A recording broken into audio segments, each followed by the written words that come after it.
பைத்தியக்காரன் தச்சு செய்வது நெசவு வேலை வேளாண்மை எல்லாம் விட்டுட்டான். இங்க பாரு, விளைய வச்ச நெல்லை டேய் டாஸ்மார்க் சரக்க குளிரூட்டப்பட்ட கிடங்களை வச்சு சிசிடிவி கேமரா வச்சு 2 போலீஸ் வச்சு பாதுகாக்கிற இந்த அரசு நம்ம அப்பனாத்தாலும் விளைய வச்ச நெல்லை எங்க போட்டுருக்காம எப்படி முளைக்க விட்டுருக்காம பாரா, தார் பாயை போட்டு மூடி. இந்த மாதிரி இது நெசவு. ஒரு நாட்டில் வேளாண் குடிமகன் வாழுகிறான் வளர்கிறான் என்றால் அந்த நாடு வாழுது வளருது. அப்ப வாழ முடியலன்னா சாகுறான் என்றால் நாடு சுடுகாடு. ஏன்னா அடுத்து நீ சோறு இல்லாம சாக போறாங்கிறதுக்காக அறிவிப்பு. இங்க பாரு, வேளாண் குடிமகன் வாழ்றான்னா அந்த நாடு பசி இல்லாத நாடு, பஞ்சம் இல்லாத நாடு. நெசவாளி போற்றப்படுகிறான்னா அந்த நாடு நாகரிகம் அடைந்த நாடு. ஆள் பாதி ஆடை பாதி, ஆடை இல்லாத மனிதன் அரை மனிதன். எங்கள் தலைவர் சொல்கிறார், நிலமற்ற இனமும் நிர்வாண உடலும் அவமானகரமானது என்று. அப்போ நிர்வாணத்தை மறைப்பதுதான் நாகரிகம். அந்த நாகரிகத்தை தந்தவன் நெசவாளி. அவனும் விவசாயியும் ஆசிரியனும் எந்த நாட்டில் போற்றப்படுகிறானோ அந்த நாடுதான் அறிவு சமூகம், பசியற்ற சமூகம், நாகரிகம் அடைந்த சமூகம். விளங்குதா? மருத்துவன் போற்றப்படுகிற நாடு நோயுற்ற சமூகம். போலீஸ் வக்கீல் நீதிபதி போற்ற சமூகம் குற்ற சமூகம். விளங்குதா? விளங்க. இப்ப பாரு, இங்க நெல்லை விளைய வைக்க எவ்வளவு கஷ்டப்படுறான். அந்த நெல்லை வீதியில் வச்சு முளைக்க வைக்கிறான். அந்த அரிசியை இலவசம்னு ரேஷன் கடையில் கொடுக்குறான், காசு இல்லைன்னு. என் மக்கள் இந்த ஒரு சேலை வேட்டியை செய்ய நெசவில் 60,000 முறை மிதிக்கிறான். 60,000 முறை அந்த பெடலை. அந்த பொங்கல் தீபாவளிக்கு இந்த வேட்டி சேலையை வாங்கி இலவசம்னு கொடுக்குறான். என் உழைப்பை அவமதிச்சு மதிப்பிழக்க செய்கிறான். இதே பொங்கல் தீபாவளிக்கு ஆஃப் இலவசம், குவார்டர் இலவசம் என்று உன் அரசு கொடுக்க மாடா. என் வேட்டி சேலையை அரிசியை இலவசம் தருது. பொங்கலுக்கு 1 கிலோ அரிசி, 1 முளை கரும்பு, 1 கிலோ வெல்லம் கொடுக்கிற அரசு வீட்டுக்கு ஒரு ஆஃப் இலவசம் கொடுக்க சொல்றா. கொடுக்க மாட்டான். இப்ப தெரியுதாடா? அரிசி இலவசம், கம்பி கட்டுறது அசிங்கம். வெளிநாடுகளில் போய் வேலை செஞ்சோம், கொத்தனார் வேலை அசிங்கம். அதே வேலையை வெளிநாடுகளில் போய் செஞ்சோம். சிமெண்ட் தூக்கணும். இங்கே மாடு மேய்க்கிறது அசிங்கம், பாலைவனத்தில் ஒட்டகம் வச்சோம். இங்கே விவசாயம் பார்க்கறது அசிங்கம். எந்த வேலையும் செய்யலாம், இழிவல்ல. எந்த வேலையும் செய்யாமல் இருப்பது இழிவு. இதை கற்பிக்க தவறிவிட்டது இந்த அரசு. விளங்குதா? எந்த வேலையும் செய்யலாம், எந்த வேலையும் செய்யலாம். இது வரை இப்படி உழைப்பிலிருந்து வெளியேற்றிட்டான். இப்ப என்ன ஆயிடுச்சு? வேளாண்மைக்கு ஆள் இல்லை. ஒரு நாளைக்கு 2 ஏக்கர் அறுத்த என் தாய் ஒரு வாரத்துக்கு 1 ஏக்கர் நெல்லை வயலை அறுக்கிற ஆள் இல்லை. விவசாயத்தை விட்டு நம்ம வெளியேறினதுனால விவசாயம் செத்து போச்சு. இப்ப என்ன செய்யறது? உழைப்பில் ஈடுபடுத்தி மனித அறிவாற்றல் உடலாற்றலை உழைப்பில் ஈடுபடுத்தி உற்பத்தியை பெருக்கிற நாடு தான் வாழும் வளரும். அப்ப அந்த நாடு தான் வளரும். இப்ப ஓமையை என்ன செய்வேன்? 100 நாள் வேலை அப்படியே வா, பஞ்சாயத்து படுப்புறது இங்க தலைவர் இருப்பாரு, பதிவு பண்ணி வச்சுட்டு போ. அவர் வருவார். அப்ப கரும்பு வெட்ட ஒரு 50 ஆள் தேவைப்படுது. வாங்க சித்தப்பா, எவ்வளவு பேரு? 50 பேர். ஆண் பெண் அனுப்பிவிடுப்பா. வண்டி நீங்க வச்சு கூட்டி போறீங்களா? அப்படி இல்லை, நீயே வச்சிருப்பா, நான் கட்டிடுறேன். அப்ப 50 ஆளுக்கு பணத்தை கட்டிடுவாப்ல. நிலத்துல போய் உழைச்சிட்டு வெளியில வருவாங்க. மதிய சாப்பாடு நானே போட்டுறேன்ப்பா. வந்து இங்க வருவாங்க. அரசு ஒரு 300 கொடுக்கும், அவர் ஒரு 500 கொடுப்பாரு. 800 ரூபாயோட வீட்டுக்கு போவாங்க. உழைப்பு அங்க வந்துருச்சு, உற்பத்தி பெருகிருச்சு, நாட்டில் விளைச்சல் வந்துருச்சு, காசு வந்துருச்சு, வறுமை போயிருச்சு. இதான்டா நாடு. பைத்தியக்கார 196 லட்சம் கோடி கடன் இருக்குடா இந்தியா. 10.5 லட்சம் கோடி, 10.17, 10.25 லட்சம் கோடி ஓ நாடு கடன் இருக்குடா. கடன் இருக்கு. இந்த 100 நாள் வேலை இலவசம் கொடுக்குது. எல்லாம் மிக்சி, கிரைண்டரு, இந்த டிவி, ஃப்ரிட்ஜு எல்லாம் இலவசம். உழைப்பில் இருந்து வேலை, உழைப்பு, வருவாய், வாழ்க்கை. வேலையை விட்டுச்சு, உழைப்பிலிருந்து துண்டிச்சிருச்சு, வருவாய் இல்லை, அங்கே இலவசத்தை வச்சிருச்சு, வாழ்க்கை இல்லை. வேலையை கொடுக்கல, உழைப்பை கொடுக்கல. இது 2ஐயும் துண்டிச்ச உடனே வருவாய்க்கு பதிலாக இலவசம் அரிசி. இப்போ 1 லிட்டர் எண்ணெய், அப்புறம் 1 கிலோ, 2 கிலோ அரிசி. இப்போ 2000 அம்மாவுக்கு, இவர் 2000, இன்னொருத்தர் 2500. இவர் தாலிக்கு 1 பவன், பிறந்த பிள்ளைக்கு அரப்பவன். Annapoorani super 6 cylinder. சிலிண்டரில் எதை வச்சு காய்ச்சுவ தெரியாது. சிலிண்டரை கறந்து ஒரு மடை குடிச்சிட்டு போக வேண்டியதான். சிலிண்டரை எங்கிருந்து கொண்டு வருவ? எங்கிருந்து கொண்டாருவ? எங்க இருந்தாங்க? உன் மையன் சொல்றேன். நான் மாட்டு சாணி ஆட்டு புழுக்கிலிருந்து தயாரிச்சு உனக்கு தருவேன். சும்மா இல்லை, காசுக்கு தயாரிப்பு செலவு கொடுத்துட்டு எடுத்துக்க. ஆனால் தடை இல்லாம சிலிண்டர் தருவேன். விளங்குதா? நீ என்னத்தை கேட்ட, என்னத்தை பண்ண, போ போ. இன்னும் நிறைய இருக்கா? உழைக்காமல் உண்பதும் ஒருவித திருட்டு தான் என்கிறார் அண்ணல் காந்தியடிகள். உழைப்பின் தேவை அப்படியே இருக்கிறது. நாம் உழைப்பு விட்டு வெளியேறுகிறோம். கருதறுக்க, சாலை போட, நெசவுக்கு, இந்த மாதிரி வேலைகளை செய்ய நாம் அப்படியே வெளியேறுகிறோம். வெளியேறும்போது அந்த உழைப்பின் தேவை அப்படியே இருக்க, அந்த உழைப்பை நிறைவு செய்ய வட இந்தியர்கள் பல்லாயிரக்கணக்கில், லட்சக்கணக்காக, கோடிக்கணக்காக வந்து இறங்குகிறார்கள். இவர்கள் எல்லாம் உண்மையான காட்சி தான்.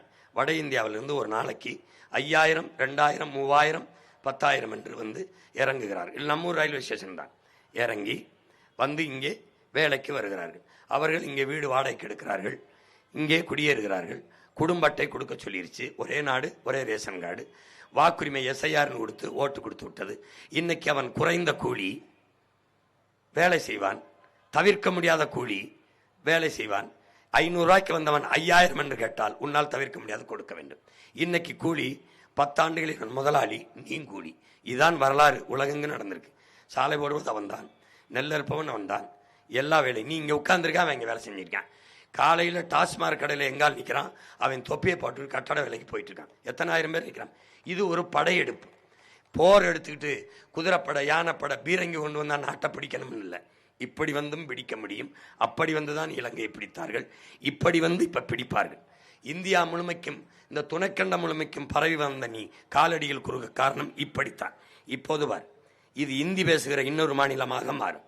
இவன் இந்தி ஓட்டுரிமை எடுத்துட்டான், குடும்பத்தை எடுத்துட்டான், இங்கே தங்குவான். 2 கோடி வன்னியன், 2 கோடி கவண்டன், 2 கோடி தேவர், இதெல்லாம் நீ பேசிக்கிட்டு இருக்க வேண்டியதான். எல்லா தேவரும் ஒன்னா நின்றுவியா? எல்லா கவண்டனும் ஒன்னா நின்றுவியா? நிக்கிறியா? எல்லா வன்னியரும் ஒன்னா நிக்க மாட்டாய், மாட்டாய். எல்லா பறையரும், எல்லா தேவேந்திரரும், எல்லா நாடாரும், எல்லாரும் நிக்க மாட்டாய், நிக்க மாட்டாய். 100 கட்சி ஓன் சாதிக்கு, 100 கட்சி ஓன் ஜாதிக்கு, 100 கட்சி ஓ மதத்துக்கு, 100 கட்சி ஓ மதத்துக்கு. அவன் நீ ஒரு மொழி இனம் என்று ஒன்னா நிக்க மாட்டாய், நின்னதில்லை. ஆனால் அவன் 1.5 கோடி வந்துட்டான். இந்த 5 ஆண்டு கால ஆட்சி முடிந்து பிஜேபி கீழே இறங்குவதற்குள் 2.25 கோடி ஏறிடுவான்.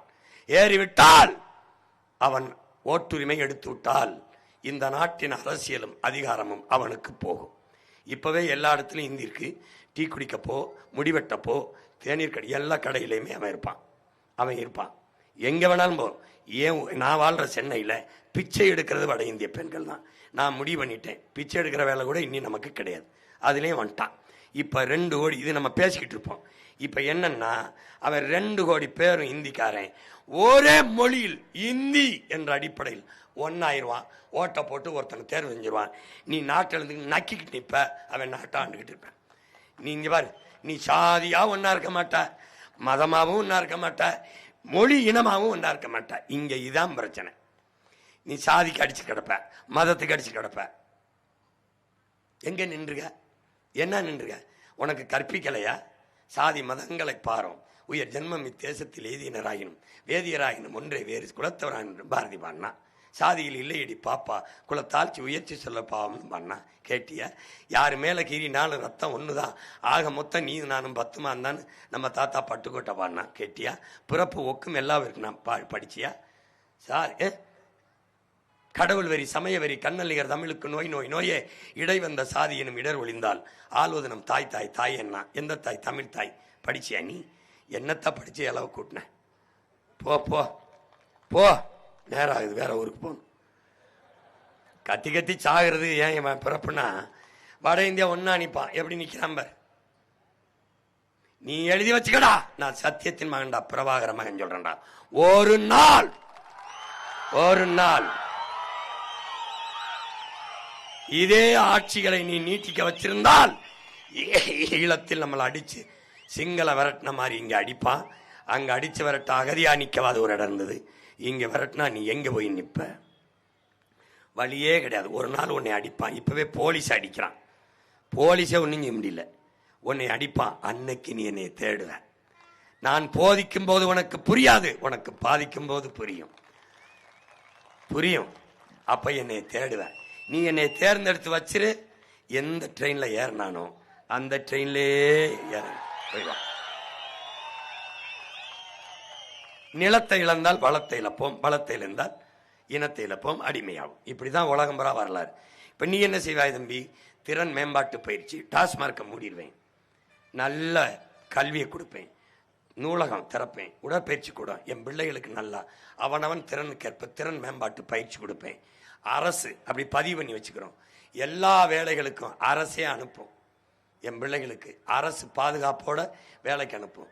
என் பிள்ளைகளை உழைப்பில் ஈடுபடுத்துவேன். அவன் உழைப்பு தேவைப்படாத அளவுக்கு என் மண்ணை மாற்றுவேன்,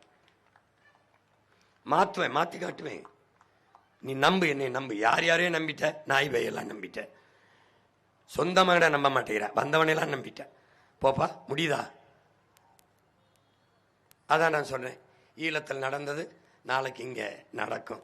அவங்க வந்ததால அதிகமாக போதை கலாச்சாரம் பெருக காரணம் போதை ஊசி, போதை மாத்திரைகள், கஞ்சா, குட்கா, அபின், இந்த கொக்கைன், இந்த மாதிரி இவங்கெல்லாம் என்ன பண்றாங்க? வேலைக்கு போயிட்டு வந்த பிள்ளைய, நம்ம பிள்ளைய இந்த பசுமாட்டு வாழை வெட்டி விட்டு புணர்ந்து விட்டுட்டான் போதையில். உண்மையில் நடந்தது திருப்பூரில். வட இந்தியாவில் நடக்கும் சீரழிவுது. இங்கே பாரு, ஏடிஎம்ல திருடிட்டு போயிட்டான் ஹரியானாக்காரன், கண்டுபிடிக்க முடியல, ஏன்னா பதிவு இல்லை. அதனால நம்ம என்ன சொல்றோம், குறைஞ்சபட்சம் இன்னர் லைன் பெர்மிட்டாவது கொடு, உள்நுழைவு அனுமதியை கொடு, அவனுக்கு பதிவு பண்ணி வச்சுக்கன்னு செய்யலை இந்த அரசு. மாநிலங்களுக்கு செல்லும்போது நாங்கள்லாம் வடகிழக்கு மாநிலம் போகும்போது பதிவு பண்ணிட்டு தான் போனோம். இங்கே அதை போல உள்நுழைவு கொடுக்கல. உன் மகனை அதுக்காவது தேர்வு செய்ய விடு, இல்லைன்னா நாட்டவன்றை கொடு, என்னை தூக்கி சுடுகாட்டில் போடு. போ வேமா போ, வேமா போ. இமய வரை இருந்த நீ குறுகி காலடியில் வந்துட்ட. இந்த நிலத்தை இழக்கிறதுக்கு முன்னாடி எச்சரிச்சுக்கு அதுக்கு ஒரே வழிதான் இருக்கு. என்ன வழி? தமிழால் இணைந்து நாம் தமிழராய் நிமிர்வதுதான். இலக்கு ஒன்றுதான் இனத்தின் விடுதலை, இனம் ஒன்றாவும் இலக்கை வென்றாவும். தமிழ்தாய் வாழ்க, தலைவர் பிரபாகரன் வாழ்க. இங்கே போட்டியிடுகிற என் அன்பு பிள்ளைகள், இங்கே ஆத்தூரிலே, திண்டுக்கல் மாவட்டத்தில் ஆத்தூரிலே போட்டியிடுகிற என் அன்பு தம்பி முனைவர் சைமன் ஜஸ்டின் அவர்களுக்கு விவசாய சின்னத்திலே வாக்கு செலுத்துங்கள். பெருமதிப்பிற்குரிய ஐயா மருத்துவர் துரை கைலராஜன் அவர்களுக்கு நிலக்கோட்டையில் போட்டியிடுகிறார்கள். நம் இனத்தின் பெருமைமிக்க மதிப்புமிக்க மருத்துவர், தன்னலமற்ற சேவகர், அவரை போல தகுதி வாய்ந்த வேட்பாளர்கள் நிலக்கோட்டைக்கு கிடைக்க வாய்ப்பில்லை. அவருக்கு உங்கள் மதிப்புமிக்க வாக்கை கொடுத்து வெற்றி பெற செய்யுங்கள். என் அன்பு மகன் உசேன், அவன் வயதில் இவ்வளவு அறிவார்ந்த ஆற்றல் மிகுந்த இளைஞர்களை பார்ப்பது கடினம். அவன் வேடச்சந்தூர் தொகுதியிலே போட்டியிடுகிறான். என் அன்பு மகன் உசேனுக்கு நீங்கள் விவசாய சின்னத்திலே வாக்கை செலுத்தி வெற்றி பெற செய்யுங்கள். ஒட்டஞ்சத்திரத்திலே என் அன்பு தம்பி முதுகலை இதழியல் படித்த ரகுபதி அவர்களுக்கு வாக்கை செலுத்தி நீங்கள் வெற்றி பெற செய்ய வேண்டும் விவசாய சின்னத்தில். பிறகு திண்டுக்கல்லில் போட்டியிடுகிற பொறியாளர் முத்தரசி அவர்களுக்கு விவசாய சின்னத்தில் வாக்கை செலுத்தி வெற்றி பெற செய்யுங்கள். பழனி சட்டமன்ற தொகுதியிலே இளங்கலை சமூக பணி படித்த என் அன்பு தங்கை முருகேஸ்வரி அவர்களுக்கு வாக்கு செலுத்தி வெற்றி பெற செய்யுங்கள். நத்தம் தொகுதியிலே போட்டியிடுகிற இளங்கலை தமிழ் படித்த என் அன்பு தங்கை அழகம்மாள் அவர்களுக்கு நீங்கள் விவசாய சின்னத்தில் வாக்கு செலுத்தி வெற்றி பெற செய்யுங்கள். எங்களின் வெற்றி உங்களின் வெற்றி. விவசாய சின்னத்திற்கு வாக்களிப்போம், வருங்கால தலைமுறைக்கு வாழ்வளிப்போம். நன்றி, வணக்கம். நாம் தமிழர்.